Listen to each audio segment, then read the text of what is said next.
All right. Hello and welcome. Hello and welcome. Welcome, everyone. Thank you so much for being here. Welcome to another episode of the Empowered Immigrant Live. This is our first episode of 2026.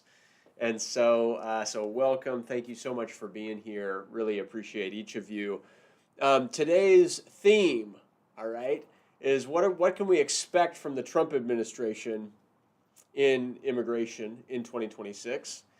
And we will talk about the Venezuela attack today. All right, so we'll talk about those two issues. Welcome. Thank you so much for being here. Happy New Year. It is the 6th of January of 2026. This is my first live session in the new year, so I hope that you had a happy holiday season, and I hope you really had a happy new year. So welcome. Thank you for being here. Remember, the Empowered Immigrant Live is where we train, teach, inspire, and empower immigrants to make the most out of immigration laws and to make the most out of their lives. All right? Today, our theme is what can we expect from Trump in 2026, and what do we need to know about the Venezuela attack? Okay? So my question as always is, hey, do you want to get a green card this year? Do you want to apply for citizenship this year? Do you want to apply for asylum or VAWA or a U visa this year? Because if so, go for it. And I'd love to help you with that, or at least help you figure out what's the best strategy, what's the best option, what's the best solution to up-level your life through immigration laws. I'd love to help you in any way that I can with any of that. My firm is on a mission to win 10,000 immigration cases in the next 10 years. We do intend on doing that even regardless of who is in political power, and we would love for your case to be one of them. All right, so thank you for everyone for being here. As I'm talking, if you have questions, please feel free to submit your questions. I'll do my best to answer them. All right, right here, right now, live. So to start out, like, what is our update this morning? The travel ban applications, countries from the travel bans are still paused. Okay, so asylum applications throughout the United States are paused. All asylum applications are paused. And applications for people from the travel ban countries, regardless of what type of application it is, are all paused temporarily. All right? And I've been sharing each of those countries. There's 19 countries on the travel ban list: Afghanistan, Myanmar, Chad, Congo, Equatorial Guinea, Eritrea, Haiti, Iran, Libya, Somalia, Sudan, Yemen, Burundi, Cuba, Laos, Sierra Leone, Togo, Turkmenistan, and Venezuela. Those are the 19. I mentioned Venezuela. We'll talk about Venezuela today. All right? So if you have an application pending from any of those countries, it is paused. So what if you have an application that is not from one of those countries? Well, then it's not paused. It will continue to move forward as long as it's not an application for asylum. We are still winning green cards. We are still getting green card interviews. I'm going to a green card interview tomorrow with one of my clients. Our firm still has green card interviews happening every day. We still have immigration court cases moving forward. All right? And the risks with each of these applications are going to be higher in 2026. All right? Immigration is getting very nitpicky. They are looking for reasons to deny applications. We want to make sure our applications are done very well, very professionally. All right? So much so that if they deny us, we want to be able to appeal that application. All right? Or sue them about it in certain situations. So that's what's going on. They're also reducing work permits, reducing the validity period of work permits down from 5 years down to 18 months, in some categories down even to a year, or to the end of your parole TPS type of status. And so work permits are something that the Trump administration is taking on in 2026 as well. All right? So, the key, I think, to expect in 2026 is expect the unexpected that will likely happen against us, right? Like generally speaking, the government is anti-immigrant. They're looking to detain and deport and delay cases as much as possible and push back on cases as much as possible. And so we need to go into our cases expecting that, anticipating that, strategizing around that, documenting our cases very thoroughly, all right? Doing a good job, an extra good job in this environment for our cases and for our clients. But as long as we do that, we can still have success in our cases, all right? And I want that to be clear for folks. Like we are still winning cases, and I anticipate winning the hearing that I go to tomorrow. We'll see. I'll report back. There are also, I mentioned this, but there are also increased risks, right? Increased risks of detention. We want to be clear about that. We want to be honest and cautious about that, and we want to take precautions about it. Prepare what's called a habeas petition ahead of time so that if they detain you, we sue them about it immediately. All right? Like we can do that. And that's something that I will do tomorrow. If immigration detains my client tomorrow, I've already prepared an application for habeas that I will file that same day to sue the government about that detention if that were to happen. All right? And my client wanted that extra level of protection and hired my office to help him prepare that and paid for that service as an additional service. Some people have a higher risk of being detained and want that extra protection. Some people don't. It's completely personal. Sometimes it's beneficial and necessary. Sometimes it's not really necessary, if somebody has a clean background and case, etc. So these are just things, right? So these are things that are happening right now, and I want you to be aware of them. So the Venezuela attack. So what can we say about that, right? Again, expect the unexpected, right? Expect the unexpected. Expect that the Trump administration is going to do something that maybe they've never done before, or maybe that no other administration has tried in the past, etc. Right? Expect that they're going to try to exert their power in ways that are new, right? So Trump attacked Venezuela over the weekend and captured Nicolas Maduro. Okay, and you've seen this in the news. I have many clients from Venezuela. All right, and if you're listening to me and if you're from Venezuela, like my heart goes to you. I wish you peace during this time. This is a time of flux. Some of our clients are very happy that this happened. All right. Some of my clients are very concerned that this happened. Like, what's this going to mean for my immigration case? And many of my clients are kind of a mix. There's mixed feelings. There's some, hope that things get better in Venezuela, but at the same time, nervousness with what does this mean for the immediate future and for my case and things of that nature. And so all of this is a good question, right? And it's an open question. There's no immediate answer to some of these questions.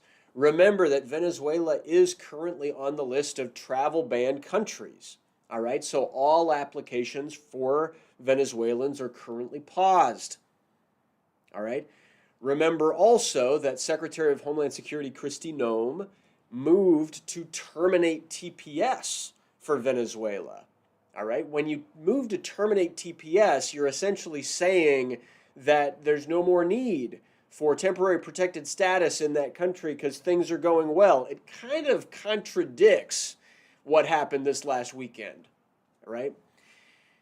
But there have been recent statements, right? And we've seen in the news just in the last 24 hours that Kristi Noem now is making statements that TPS beneficiaries can, quote unquote, apply for refugee status in the United States. Well, what does she mean by that, right? Is she saying she can apply for asylum? Oh, thanks a lot, right? Like we know that, all right? And yes, if you are from Venezuela and you had TPS and you have not yet applied for asylum, you should talk to an attorney about that. But does Christy No mean something else? And are they going to continue to move forward with the termination of TPS? There's so many things that are not clear at this stage. All right? We just don't know what's going to happen exactly. All right? But what we do know is that we can stay in communication about it. We can continue to monitor it. And the fact that Venezuela is on the travel ban list means that no matter what we apply for, it's going to be paused anyway. All right? And so, like, the key and the thing to know is, in my opinion, do not panic. All right? That's why I want to share peace with everybody who's my client from Venezuela today. Like, don't panic. There's going to be change. And we'll figure out how to handle the immigration piece of it. If you have a pending asylum application, great, it's pending. All right? We might need to amend it depending on what happens in the next future and depending on when the asylum process opens up, right? So that you maximize your chances of winning even despite whatever changes may be coming. All right? So yes, we might need to amend some asylum applications that are currently pending. On the other hand, if you have not filed an asylum application, you might consider having a consultation with an attorney. You might consider making sure you're in good communication with an attorney who will be able to advise you. We can at least request all of your records. We can at least, figure out and stay on top of the situation so that we can give you the best advice as changes come in. Okay? And that's really what's happening. That's really what's happening, and that's the best information that I have here today. All right? So for everybody, like, what is the Trump administration doing in 2026? They're going to make our lives more difficult. They're going to deny more cases. They're going to detain more people. They're going to deport more people, right? And so how do we prepare about that? What do we do about it? How do we fight back against that? Well, we prepare to sue them if and when they violate our clients' rights, all right? We prepare our cases so well that if they deny our cases, we can appeal and keep fighting, or we can sue them about it, all right? And third, we stay informed. We stay up to date. We stay in communication. Those are the things that we can do. All right? And that's where we're at. Okay? So that's pretty much what I wanted to share today. Thank you all very much for being here. I'll turn it over and start answering questions. If you have a question that you'd like me to answer right here, right now, live, please feel free to type it in to your chat, and I'll do my best to answer it right here, right now, live. All right? And if anybody is watching, and if you'd like a consultation about your immigration situation, please feel free to reach out. All right? My team is outstanding. We're here to help, and we'd love to help. Okay? So let me turn to some questions that are out there. So Riz Gang 101. All right, thank you for being here.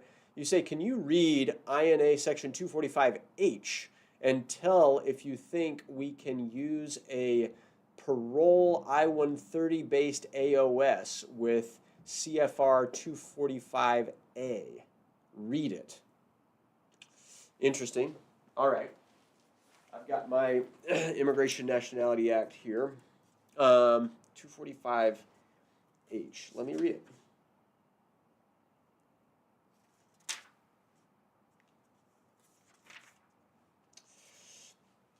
It says, special immigrants, application with respect to certain special immigrants. In applying this section to a special immigrant described in Section 101A 27J, all right, 101A 27 SIJ. We got to look at what that is. This is an interesting question. Bear with me. You ask and you shall receive. All right, so this is SIJS. All right, so person who has been declared dependent on a juvenile court located in the United States or whom such a court is legally committed to. So this is for, this is adjustment of status for people who have entered the United States as children and were granted what's called special immigrant juvenile status. Okay?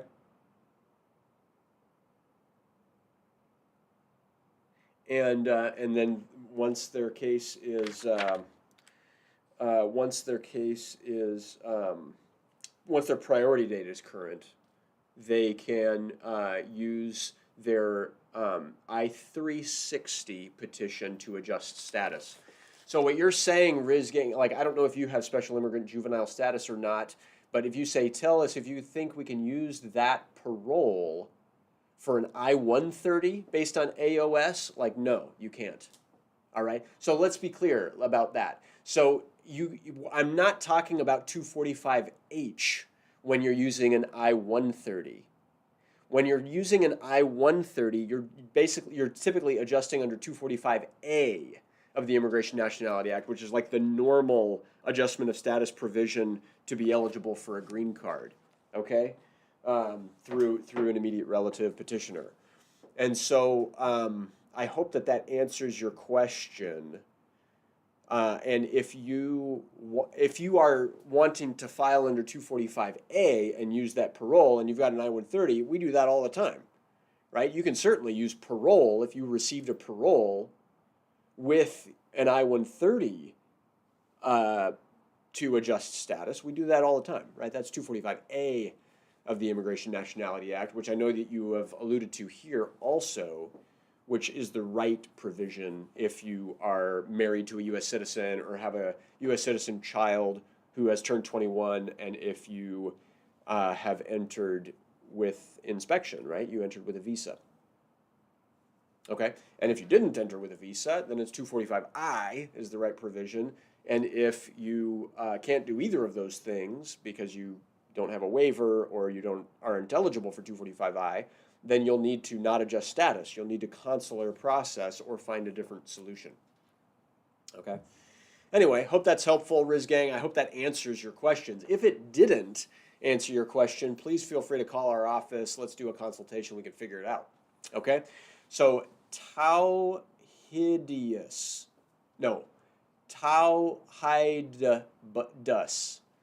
Thank you for being here. You say, should a person with an SIJS green card travel back home with no criminal record? I mean, yes, if you have a green card, you're a lawful permanent resident, you have travel rights, you have travel authorization, you can travel back home. If there was any problem with your case or something like that, then perhaps talk to an attorney first, right? Get good advice about it first. If you ever applied for asylum, you want to make sure that you withdraw your asylum application first. All right? But yeah. But typically speaking, as a lawful permanent resident, you have the right to travel. Just don't travel for more than 6 months and stay away from any criminal activity while you're outside the country. Okay? All right, let's see. Mohammed Othman, you say, I am a U.S. citizen originally from Sudan, planning to apply for an I-130 for my mom. Can I still do that? Yeah, definitely you can. All right, definitely you can. Now, your question is Sudan on the travel ban list? Like, yes, it is. All right, which means that your mom will not be able to use that petition until Sudan is taken off of the travel ban list. All right. It also means that they might not issue a decision on your I-130 while it's on the travel ban list, but you can certainly apply for the I-130. The benefits of doing that is you get your application in now. You're at the head of the line once they do open up the cases for the travel ban. Like, yeah, you can certainly do it. You can certainly submit the paperwork and the application and get the case going.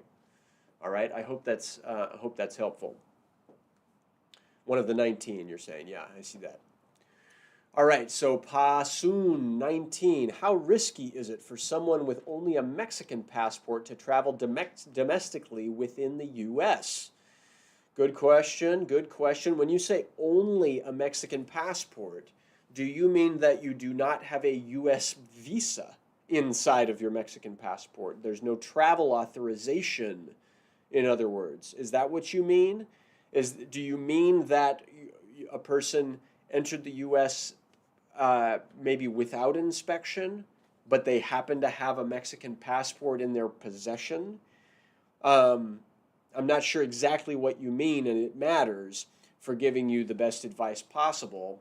You know, if your Mexican passport is valid and unexpired, you could get through TSA to get into the airports, like the gate area, but be very careful, right? If you don't have valid immigration status in the United States or a valid visa to have entered the United States inside that passport of yours, then you could be subject to immigration enforcement while you're inside the, in the airport.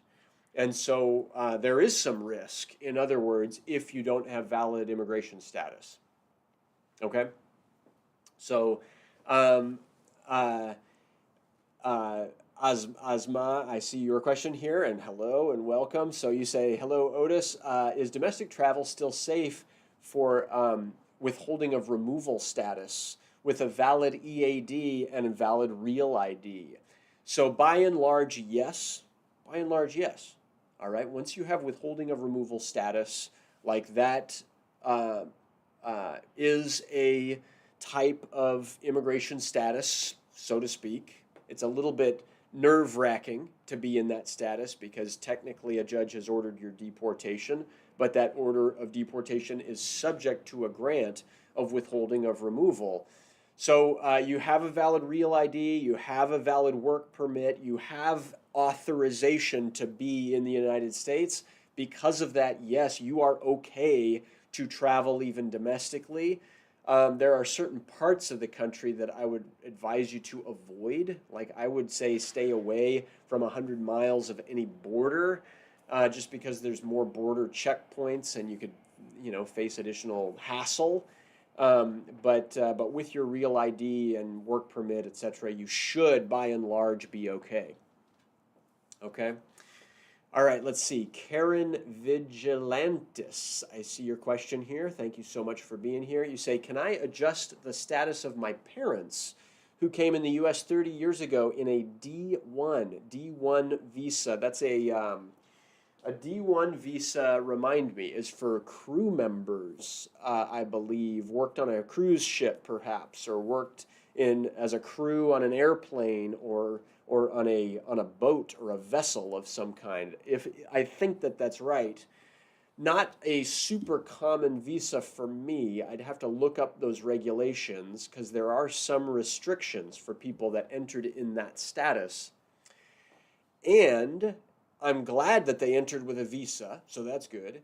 And I'm glad that you are a U.S. citizen and you want to help them and you can petition for them. So it's likely possible. It's likely possible. I would just need to look up some of those regulations to make myself to be able to speak with confidence and authority and actually give you quote unquote legal advice. But I'd be happy to do that, all right? And the way to do that would be to contact our office, schedule a consultation, and we can really look it up, all right?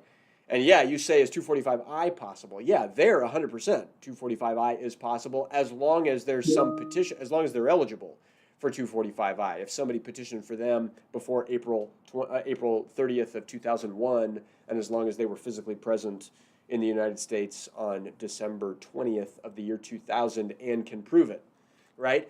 If they have those things, then yeah, they could do it under 245I, 100%. And as long as you're over 21, I didn't clarify that. You need to be over 21 in order to petition for your parents. But yeah, we'd have these types of cases all the time. I am doing a 245I based adjustment of status tomorrow morning. All right. Yeah, we'd love to help you with that. Okay. So, good. Let's see. Why Nathan? This is a great question. Thank you for asking this. You're saying, are they applying the ACA agreement on people that came through a visa? So, thank you for saying this. The ACA, this is something that we are going to see more of in 2026 than we've ever seen ever, right? The ACA stands for an Asylum Cooperative Agreement. And what this says is if you apply for asylum, there's an asylum cooperative agreement that says, wait a second, right? There's other countries in the world that are cooperating with the United States, and you could go claim asylum there first. All right? And so are they applying the ACA agreement on people that came through visas? They can try to do that. They can file motions to pre-termit an asylum case saying that you should go to some other country and apply for asylum there first. Now we can fight back against that ACA argument and see where judges land, right? But we are going to see more of these arguments, and we are going to have to push back. The bottom line, why, Nathan, is that yes, they can. Yes, they might. And you would be well advised to be prepared for it in case they do make that type of argument in your asylum case. Okay? All right, Train GTO, I see your question. Do you recommend DACA recipients requesting humanitarian advanced parole? If so, any issues coming back to the U.S.? Yes, I recommend DACA recipients requesting humanitarian advanced parole. Yes, I definitely recommend that. All right? Any issues coming back into the U.S.? Typically not. All right? My office has done this and won this, and we have never had a client denied re-entry on advanced parole through DACA. And it gives you options and rights if you don't have a legal entry in the past, if you weren't already inspected, admitted, or paroled into the country. All right? And so, yes, it can open up doors for you long term. I'd be happy to help you with that. All right? Ludasad, the goat of immigration lawyers. All right, thank you. Appreciate you. That's funny. Pasoon, you say you entered the U.S. as a child. Okay, I got that. That's great. Karen, Vigilantis, thank you. You're welcome. All right, thank you for being here. Khan, I see your question. I applied for my spouse back in December of 2024. I'm a U.S. citizen. I haven't seen any update yet. I got that. So you applied for an I-130 in December of 2024 and still no update. And you're a U.S. citizen. All right, I got that. You're not alone in that time frame. You're now a year and 1 month waiting on your I-130. You're not alone. It's not so outside of normal processing times that it makes me, I'm not super surprised, in other words. And I hope that you have an immigration attorney, and we can start. The government isn't even really taking inquiries or doing anything with them when they're outside of current processing times, and so there's not going to be a whole lot that you can do at this stage of the game, Con. There's not going to be a whole lot that you can do, but you can monitor it, all right? And if it goes way outside of normal processing times, you can start inquiries. You can do a congressional inquiry, perhaps, and ultimately you could file a lawsuit about it and sue them. All right, we call that a mandamus lawsuit, and you could do that. All right, that's something that my firm does on occasion. We, when our clients want to file that type of lawsuit, we sue USCIS, we sue the government, and we say that they are unreasonably delaying your case, and sometimes a federal judge will say, yeah, you're right, and they'll force the government to take action in your case. Now, we can't say whether or not they'll approve or deny the case, but we can say that they'd take action. Okay? Yeah, Khan, thank you. Yeah, please feel free to reach out. We'd be happy to help. Okay? All right, let's see. Alex, you said we met at the last AILA conference. Okay, cool. All right. Yeah, thank you. Thank you for being here, and yeah, please do reach out. All right. I think my contact information is on our website. Please check us out, or find me on LinkedIn if you'd like to. All right, or Instagram, or whatever method works for you. Feel free to reach out. All right, share your contact information, and I can reach back out to you. Danny Liu. All right, can you advise if TPS has been extended for Honduras? The USCIS website is confusing.